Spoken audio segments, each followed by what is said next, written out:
che cosa ci fa una relazione sulle competenze all'interno di tante relazioni tecniche specialistiche? Ci fa perché quello che è stato detto e quello che si dirà e quello che si fa al lavoro è competenza. Tutto è competenza.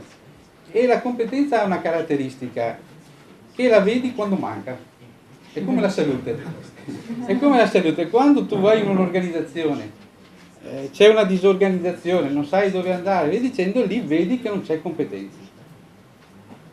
Quando ricevi una prestazione da un professionista e vedi che cerca di darsi da fare, ma lì non c'è competenza.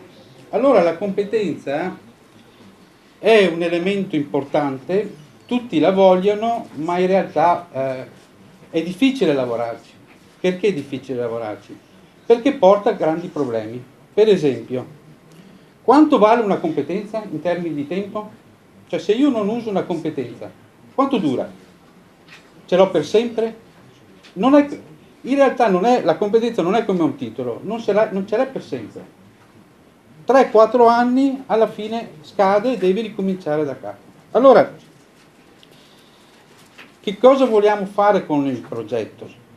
Vogliamo affiancare ai sistemi già in essere che ci sono, che guardano soprattutto le organizzazioni, quindi sistemi di qualità, sistemi di accreditamento, audit interni, audit esterni, ce n'è finché vogliamo, però quello che manca in questa partita è una riflessione su poi chi ha la competenza, che sono le persone, perché le competenze sono all'interno delle persone. Allora, che cosa vogliamo fare con il progetto? Ma molto brevemente, cerco di essere... stiamo cercando di inserire all'interno dei professionisti 3 competenze, date anche dal buonsenso, perché poi vedrete non sono, come dire, la scoperta dell'acqua calda. La prima competenza è: recupera la tua storia professionale. Però non in termini di rifare un nuovo curriculum con tutte le attività, perché dentro alle attività non ci sono le competenze. Faccio un esempio che spesso mi accade, molte volte faccio una scelta di alcuni, per esempio, coordinatori di progetto, no? Mi arrivano dei curriculum bellissimi, poi vado a vedere le competenze e dico: ma sai fare una microprogettazione di dettaglio? Sai fare un impianto di monitoraggio? Sai misurare un indicatore? No. Però il curriculum è pieno. Allora, la prima cosa che chiediamo ai nostri tutor, che sono, come dire, medici, infermieri, fisioterapisti, è di aiutare i loro colleghi a recuperare una storia però tradotta in termini di competenza. Quindi il portfolio delle competenze, quindi con tutti i dossier dentro e quant'altro. Secondo competenza di buon senso dice: una volta che hai le competenze, prova a vedere quali sono critiche e prova a vedere quelle che hai sviluppato e sono già standard. Quindi la seconda competenza è di fare un bilancio di competenza, quindi di trovare all'interno delle competenze tecnico-professionali, perché attenzione, perché sono molto più sono facili da costruire le competenze tecnico-professionali, perché abbiamo visto ci sono 1000 linee guida. Non è così per le competenze organizzative. Nelle organizzative non ci sono standard di riferimento e per cui bisogna crearli questi standard di riferimento. Come si fa un piano annuale della direzione? Come si fa un piano formativo di un'organizzazione? Ne potremmo dire, come si fa i turni? Ne potremmo dire all'infinito. Una volta che hai fatto il bilancio, a questo punto ti manca la terza competenza: creati un progetto di sviluppo. Quindi quello che poi abbiamo chiamato accreditamento professionale volontario, ma potevamo anche chiamarlo Pippo, non è quello il problema, che forse era più non è altro che dare le competenze ai professionisti di fare un portfolio, di farsi un bilancio e di fare un progetto di sviluppo triennale, perché non è che è possibile tutti gli anni poter fare. Questo progetto viene, come dire, accompagnato da una figura che abbiamo chiamato tutor, di cui abbiamo fatto a Porto Viro una prima edizione, ne abbiamo fatto una seconda perché abbiamo avuto delle proprie richieste ed abbiamo dovuto inserire una seconda edizione. Quindi l'accreditamento professionale non è altro che un sistema di supporto al professionista per crescere. Crescere in modo programmato, crescere in modo progettato, spendendo meno soldi possibili.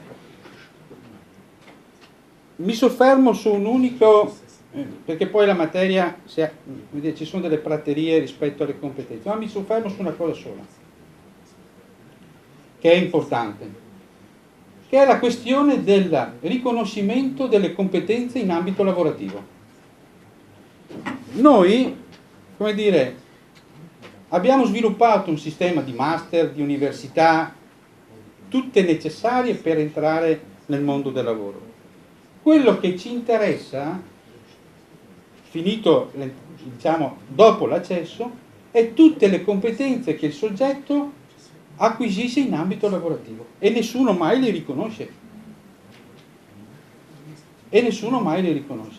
Quelle sono competenze che vengono chiamate competenze non formali, perché non arrivano dal mondo formale della scuola, dell'università, che hanno un valore strategico per la persona,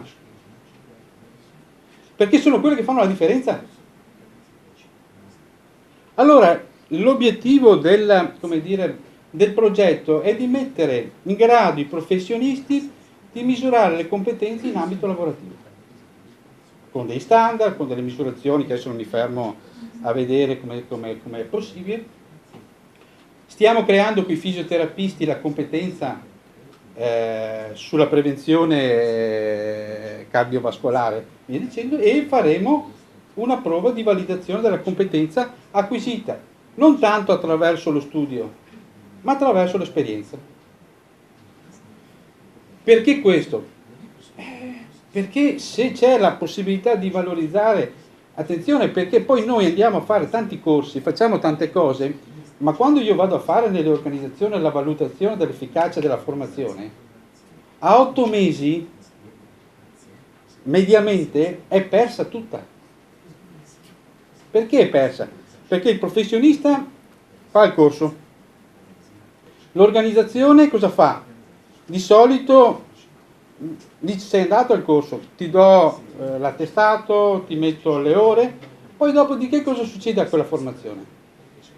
Non viene trasferita ai colleghi? Non vengono fatti gruppi di lavoro? Non vengono fatti miglioramento? Per cui l'efficacia a 8 mesi si perde. Allora, l'obiettivo del progetto è di dare efficacia alle organizzazioni e ai soggetti sulle competenze, niente più, niente meno, utilizzando strumenti di buon senso, perché non dobbiamo sempre immaginare grandi cose. Ti aiuto a fare un portfolio, quello ce l'hai per la vita, lo vai a monitorare triennalmente e poi lo sviluppi. Punto.